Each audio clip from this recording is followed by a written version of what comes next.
আপনার বাচ্চা কাউকে মারতে গেলে ওকে বকাঝকা না করে আরো বেশি বেশি মারার সুযোগ করে দিন। কি অবাক হচ্ছেন? না, আমি আপনার বাচ্চাকে কোনো পার্সনকে মারতে উদ্বুদ্ধ করতে চাচ্ছি না।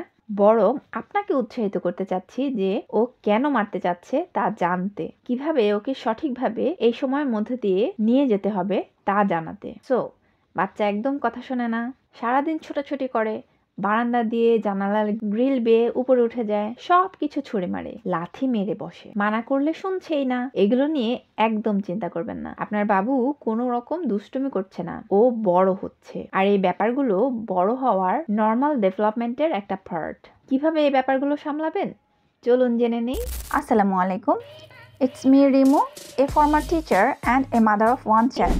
আপনার বাবু যদি সত্যি সত্যি এরকম কাউকে হিট করে বসে, মেরে বসে, খাবার ঠয়সহ সব কিছু ছুঁড়ে ছুঁড়ে মারে, দৌড়াদৌড়ি করতে থাকে, ক্লাইম্ব করতে থাকে, এই সব রকমের ব্যাপারে যখন আপনার বাচ্চা আগ্রহী থাকে, তখন ও কিন্তু ট্রাজেক্টরি স্কিমার মধ্য দিয়ে যাচ্ছে। ট্রাজেক্টরি স্কিমা সেটা আবার কি?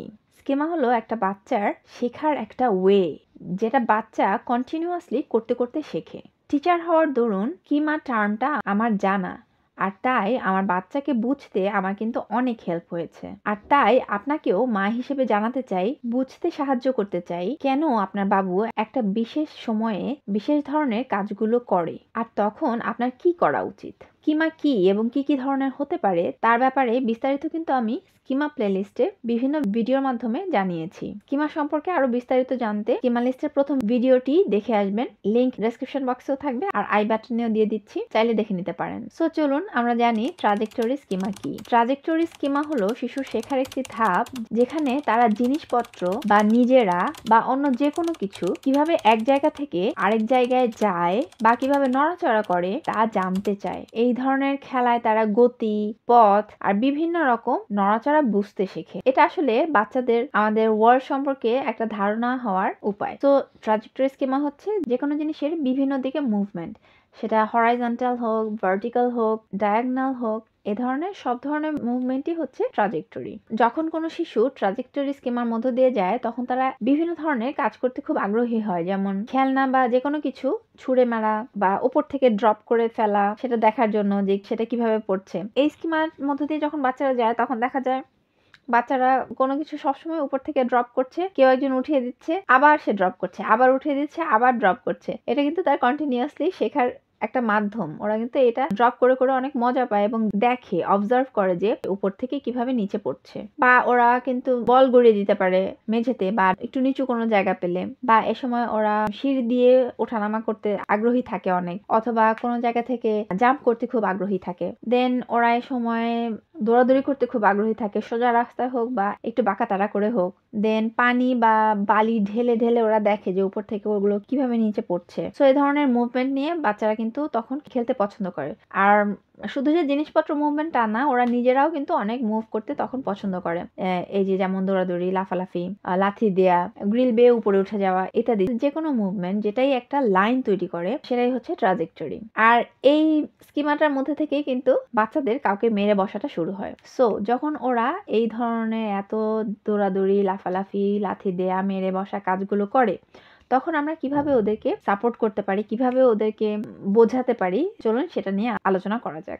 যখন কাউকে মেরে বসতে যায়, তখন আমরা তো অবশ্যই বোঝাবো যে কোনো পার্সনকে আমরা মারবো না। এই সময় টডলার বয়সে কিন্তু বাচ্চারা যে কোনো কিছু খুব সহজে স্পঞ্জের মতো অ্যাবজর্ভ করে। আপনি ভালো কোনটা খারাপ কোনটা এটা কিন্তু অবশ্যই স্ট্রেট ওদেরকে জানাতে হবে।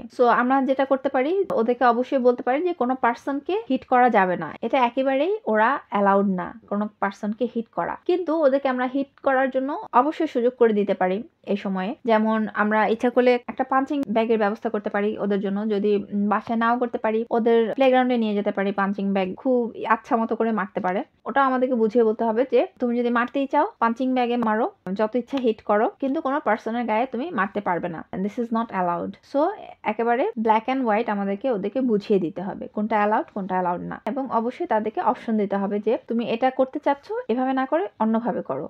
সো ওদেরকে আমরা একটা কিছু নিষেধ করলেও ওদেরকে কিন্তু ওদের চাহিদাটা পূরণ করার জন্য আরেকটা অল্টারনেটিভ ব্যবস্থা করে দিচ্ছি। সো অবশ্যই তখন ওরা বুঝবে যে কোথায় হিট করা যাবে এবং কোথায় হিট করা যাবে না। সো যখন আপনার বাচ্চা ট্রাজেক্টরি স্কিমার মধ্যে দিয়ে যায়, ওদেরকে সাপোর্ট করার জন্য সবচেয়ে বেস্ট হবে যদি আমরা ওদেরকে অনেক বেশি দৌড়াদৌড়ি করার সুযোগ করে দিতে পারি, লাথি মারার সুযোগ করে দিতে পারি, ছুঁড়ে মারার সুযোগ করে দিতে পারি, ড্রপ করার সুযোগ করে দিতে পারি।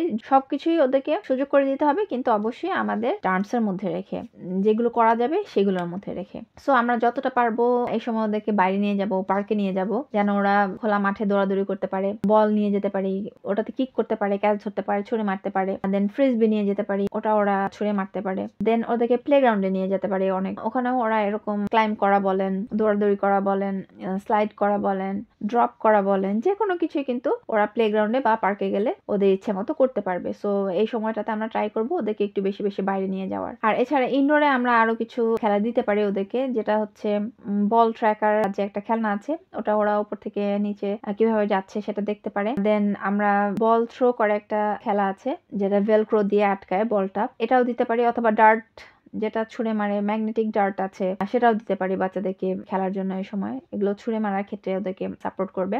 দেন ওদেরকে অনেক ধরনের সেন্সরি গেম দিতে পারি, বালি পানি হোক সেগুলো দিয়ে খেলতে পারবে, বা এরকম শ্রেডেড পেপার থাকলে ওরা ওদের ইচ্ছা মতো একটু ছুঁড়ে মেরে খেললো, পরে কিন্তু আবার ওরা আমাদের সাথে একসাথে গুছিয়ে রাখতে পারে। রিমোট কার দিতে পারি, যেটাতে ওরা গাড়িগুলোকে যেদিকে চায় সেদিকে নিতে পারে। দেন ইনডোরে স্লাইডের ব্যবস্থা করে দিতে পারি, বা বারান্দার গ্রিলে ওদেরকে ক্লাইম্ব করার জন্য অ্যালাউ করতে পারি, জাস্ট একটু সাবধানতা অবলম্বন করে। হয় আমরা নিজেরা থাকতে পারি সাথে, অথবা নিচে ম্যাট বিছিয়ে দিতে পারি একটু মোটা, যেন ওরা পড়ে গেলেও খুব বেশি ব্যথা না পায়। সো এই ধরনের বিভিন্ন অ্যাক্টিভিটির মাধ্যমে কিন্তু আমরা ওদেরকে সাপোর্ট করতে পারি। আর অবশ্যই আমাদেরকে আগে যেটা বললাম যে কোনটা অ্যালাউড এবং কোনটা অ্যালাউড না, সেটা একটা থরো আইডিয়া ওদেরকে দিতে হবে, এটা করা যাবে, এটা করা যাবে না। সবকিছুই করতে পারবে, কিন্তু জায়গা বুঝে বা খেলা বুঝে ওদেরকে এগুলো করতে দেওয়া যাবে। সো আশা করি আজকের ভিডিও থেকে আপনাদের ট্রাজেক্টরি স্কিমা সম্পর্কে ভালো আইডিয়া হয়েছে। বাচ্চারা কেন আসলে স্কিমাটা ফেস করে আর স্কিমা কি জিনিস, এগুলো জানতে অবশ্যই প্রথম ভিডিওটি দেখে আসবেন। আশা করি দেখা হবে প্রথম ভিডিওতে। সবাই ভালো থাকবেন। আল্লাহ হাফেজ।